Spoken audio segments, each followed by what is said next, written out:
In our series, Eye on Earth, we're learning what hundreds of years of natural history can teach us about the problems we face today.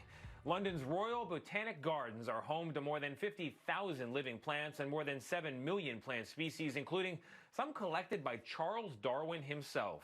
On this 50th anniversary of Earth Day, many of us will not get outside to enjoy any of nature. So Mark Phillips reports from a backyard that's like no other. If you had to choose a place to self-isolate during this COVID virus crisis, you could do worse than here. These are the Royal Botanical Gardens at Kew in West London, a place where they've been studying the health of the planet for about 250 years. And never has their work seemed more vital than now. It's not a bad backyard that you've got here. It's exceptionally beautiful, but it's tragic to see these beautiful gardens, 330 acres here at Kew, a World Heritage Site, to see them empty. Normally, there would be 10 or 12,000 people strolling about Kew Gardens on a glorious spring day like this. But in the post-virus world, there's only us. Richard Deverell is the director of Kew Gardens and actually lives on the property. Not a bad perk. Do you see a relationship between what's going on now, the whole COVID-19 crisis that the world is experiencing, and the kinds of things that Kew's been trying to do for the centuries? I think humanity faces some really fundamental challenges unless we start to treat the natural world better. But is there anything about the current situation that makes you think the lesson may in fact finally hit home? I don't know, but I hope so. I hope that we will listen to scientists and experts more carefully, both the politicians and the public. And I hope too that we'll realize that actually the cost of preempting a problem, of mitigating it, is a fraction of the cost of dealing with it when it engulfs you. Kew Gardens is not just a pretty place. It's been a research center too, going way back. Parcels of specimens arrive every week from scientific workers and collectors all over the world. And over the years, they've learned one thing. 6 or 7 million specimens. If you abuse the natural world, bad things happen, including bad things to people.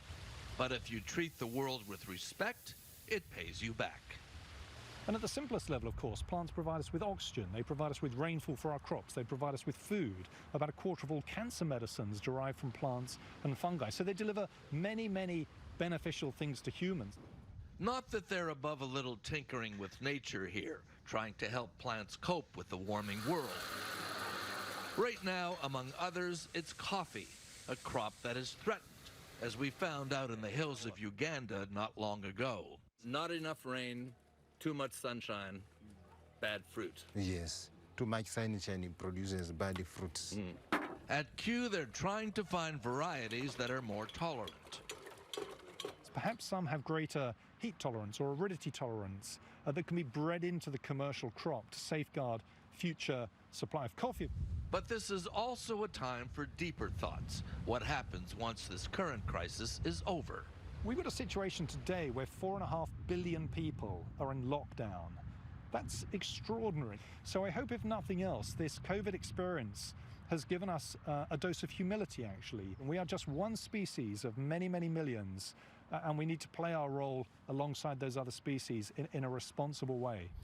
And you've got a beautiful place to sit around and think about it. I certainly do. Kew Gardens has always been a place where beauty and science meet. And like all parks, it's a place for quiet reflection. Never quieter than now. For CBS This Morning, I'm Mark Phillips in Kew Gardens, London. That's a great piece there by Mark. And Anthony, when I think about the 50th anniversary of Earth Day, I think that 50 years ago, there was still an idea out there that we humans couldn't really influence the Earth, that it was so big, so vast, that it was invulnerable. Yeah. Now, one of the triumphs of Earth Day is that we all recognize that we have a role to play in stewardship. Just like we manage Kew Gardens, there's a degree of management we all have to do with protecting this Earth we're all on. That's right, and it's what we've seen in the last few weeks is just how much of an impact we have. We've seen the air quality suddenly improve when we stop driving. I mean, it's in our control if we take it.